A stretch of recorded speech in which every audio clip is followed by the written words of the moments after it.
ओल्या नारळाची करंजी म्हणजे हमखास ती मऊ पडते. पण आज आपण अशी एक खास पद्धत पाहणार आहोत की ही ओल्या नारळाची करंजी मऊ तर पडणार नाहीच, पण महिनाभर सुद्धा इतकी छान मस्त अशी खुसखुशीत आणि खुटखुटीत राहते. आणि बघा ना, याच्यावर भरपूर असे बबल सुद्धा आलेले नाहीयेत आणि ही अशी इतकी छान खुसखुशीत खारीसारखं आवरण असलेली ही ओल्या नारळाची महिनाभर टिकणारी करंजी बनवण्याची एक खास सोपी आणि साधी पद्धत पाहणार आहोत. गौराई गणपतीसाठी, रक्षाबंधनासाठी किंवा अगदी सणावारांना कधीही तुम्ही ही बनवू शकता. नमस्कार, मी प्रिया, तुमच्या सगळ्यांचं खूप खूप मनापासून स्वागत. करंजीचे आवरण अजिबात मऊ पडू नये आणि खारीप्रमाणे खुसखुशीत व्हावे याकरता 1 वाटी इतका बारीक रवा घेतलेला आहे. तेवढ्याच प्रमाणात गव्हाचं पीठ किंवा मग मैदा घ्यायचा. चवीप्रमाणे मीठ घ्यायचं आहे. 1 वाटी रवा आणि 1 वाटी मैदा होता. त्याकरता 2 टेबलस्पून इतकं आपल्याला वितळवलेलं साजूक तूप घ्यायचंय. घट्ट घ्यायचं नाही, हे मात्र नक्की लक्षात ठेवा. आता हे वितळवलेलं साजूक तूप मी चांगलं कडकडीत गरम करून घेतलं. असं छान यामध्ये बघा रवा मी घातला तर तो फसफसून वर आला. इतकं छान कडकडीत गरम केलेलं हे तूप या पिठावर घालायचं आणि सुरुवातीला गरम असेल म्हणून चमच्याने हे असं थोडंसं मिसळून घ्यायचं. त्यानंतर या पिठाच्या कणाकणाला हे सगळं असं चोळून घ्यायचं. यालाच मोहन लावणे असं म्हणतात.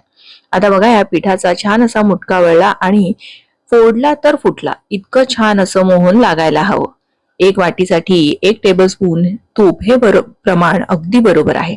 आता त्याच वाटीने मी पाणी घेतलेलं आहे आणि थोडं थोडं पाणी घालून किंचित सैरसर आपल्याला कणिक भिजवायची आहे. यामध्ये आपण रवा घातलेला आहे त्यामुळे किंचित बघा अशी सैलसर कणिक भिजवायची, कारण रवा जेव्हा फुलतो त्यावेळेस हे पीठ आणखीन घट्ट होतं. त्यामुळे थोडीशी सैलसर भिजवली आणि मला त्यासाठी अर्ध्यापेक्षा सुद्धा कमी पाणी लागलेलं आहे. फार पाणी लागत नाही. आता हे पीठ मुरण्यासाठी आपण बाजूला ठेवून देऊया. तोवर इथे आपण सारण करतोय. ओल्या नारळाच्या करंजीचं आवरण जेवढं महत्वाचं आहे ना, त्याहून अधिक महत्वाचं आहे ते म्हणजे सारण. कारण सारण जर आपलं व्यवस्थित झालं नाही तर जरी आपलं आवरणाचं प्रमाण बरोबर असेल तरी सुद्धा हमखास आपली करंजी मऊ पडते. आता मी तूप घालून घेतलं. त्यानंतर 1 चमचा खसखस घातली, ती छान तुपावर परतून घेतली आणि मग त्यानंतर आवडीप्रमाणे ड्रायफ्रुट्सचे काप हे असे छान तुपावर परतून घ्यायचे आहेत. त्यानंतर 2 वाट्या इतका ओल्या नारळाचा चव बघा असं गच्च वाटी भरून घेतला होता. साधारण एक मोठ्या आकाराचा नारळ होता आणि त्याचं हे मी चव केलेलं आहे. नारळाचं हे जे काही कचरा पडला होता तो काढून घेतला. आता हे चांगलं आपल्याला परतून घ्यायचं आहे. ओल्या नारळामध्ये बराचसा ओलसरपणा असतो, त्यामुळे हे चांगलं आपल्याला तुपामध्ये खमंग असं परतून घ्यायचं आहे. आणि जेवढं आपण परततो तेवढं यामधलं मॉइश्चर असं कमी होतं. बघा, हे असं अगदी छान सुटसुटीत झालेलं आहे. साधारण 4 मिनिटं तरी मी हे चांगलं परतून घेतलं असेल. त्यानंतर यामध्ये 1 वाटी इतकं साखर घालायची आहे. जर तुम्हाला साखर वापरायची नसेल तर याच प्रमाणात तुम्ही गुळ वापरलं तरीही चालेल. पण मी यापूर्वी 2-3 वेळा गुळाची करंजी तुम्हाला दाखवलेली आहे. तुम्ही जाऊन बघू शकता किंवा मी डिस्क्रिप्शन मध्ये सुद्धा लिंक देईल. आता साखर पूर्णतः यामध्ये विरघळली की बघा हे असं मिश्रण होतं आणि बघा साखरेला हे असं थोडंसं पाणी सुटतं. बरं, खोबऱ्यामध्ये सुद्धा मॉइश्चर असतं ना, त्यामुळे हे असं मिश्रण थोडंसं ओलसर होतं.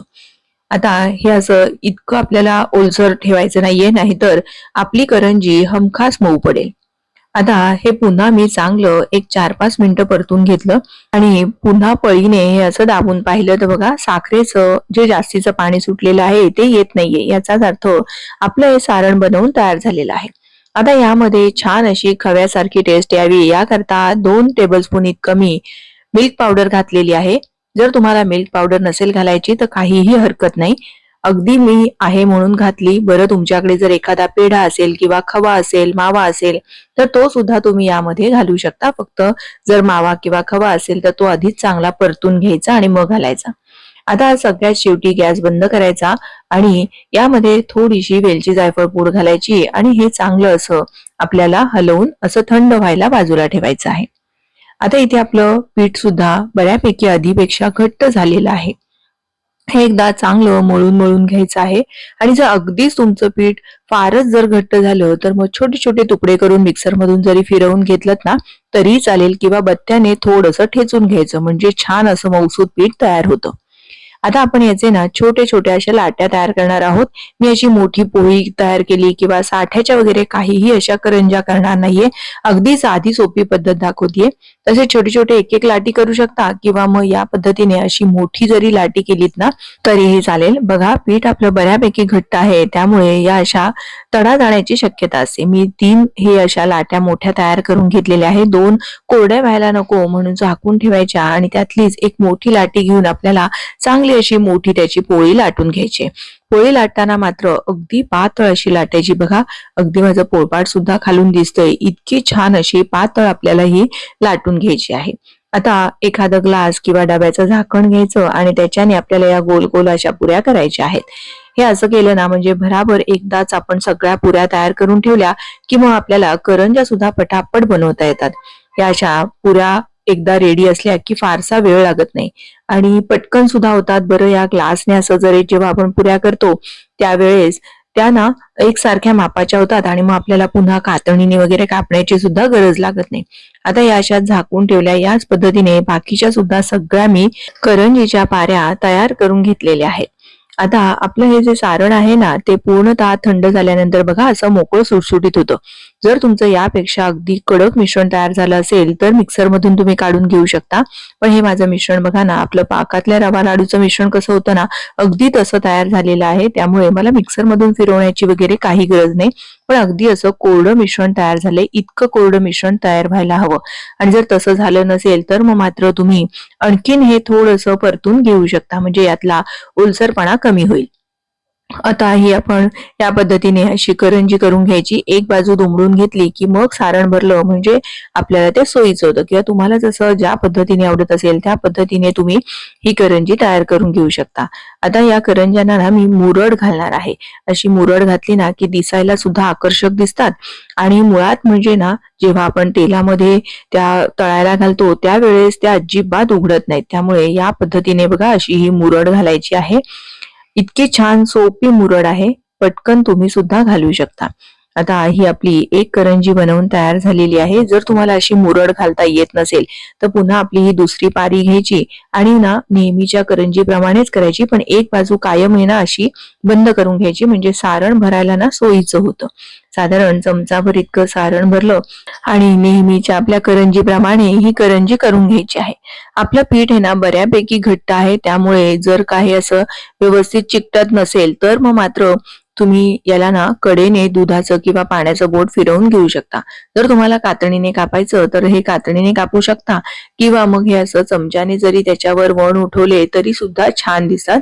किंवा मग ती तुमच्याकडे करंजीचा साचा असेल तर त्याच्यामध्ये केलं तरीही चालेल. पण कडा मात्र चांगल्या घट्ट दाबून घ्यायच्या म्हणजे तेलामध्ये त्या सुटत नाहीत. आता इथे बघा अगदी कमी गरम असलेल्या तेलामध्ये आपल्याला या करंज्या सोडायच्या आहेत. म्हणजे ना त्याला ते असे छोटे छोटे बबल्स किंवा छोटे छोटे असे बुडबुड येतात ना ते तसे न येता करंजी आपली अगदी मस्त प्लेन एकसारखी दिसते. त्यामुळे तेलाचं टेम्परेचर खूप हाय ठेवायचं नाही. आणि बघा आता हळूहळू या करंज्या छान अशा तेलावर तरंगून आलेल्या आहेत. गॅस मात्र अगदी लहान ठेवायचा आणि आपल्याला लहान आचेवर या चांगल्या करंज्या तळून घ्यायच्या आहेत. अधेमध्ये आपल्याला हे पलटत राहायचं आहे. बघा हलकासा रंग बदललेला आहे. आपण साधारण एक एक बॅच तळायला मला 10 ते 12 मिनिटं अगदी लहान आचेवर लागलेली आहेत. आधीच आपण खोबऱ्याचं मिश्रण सुद्धा चांगलं परतून घेतलं होतं. त्यानंतर पुन्हा 10-12 मिनिटं हे चांगलं तळून घेतलं असल्यामुळे या करंज्या महिनाभर सुद्धा इतक्या छान व्यवस्थित टिकतात. अजिबात खराब होत नाही आणि अशाच्या अशा छान खुसखुशीत राहतात. पण जर मात्र आपलं सारण आतलं जर ओलसर झालं असेल तर मग मात्र थंड झाल्यानंतर या करंज्या मऊ पडू शकतात. पण आपलं सारण अतिशय परफेक्ट झालं होतं. त्यामुळे बघा मी हे तुम्हाला ना काल संध्याकाळी माझं शूटिंग होताना बराच वेळ झाला त्यामुळे मी दुसऱ्या दिवशी तुम्हाला ही करंजी दाखवत आहे. तरी सुद्धा इतकी छान खुसखुशीत राहिलेली आहे.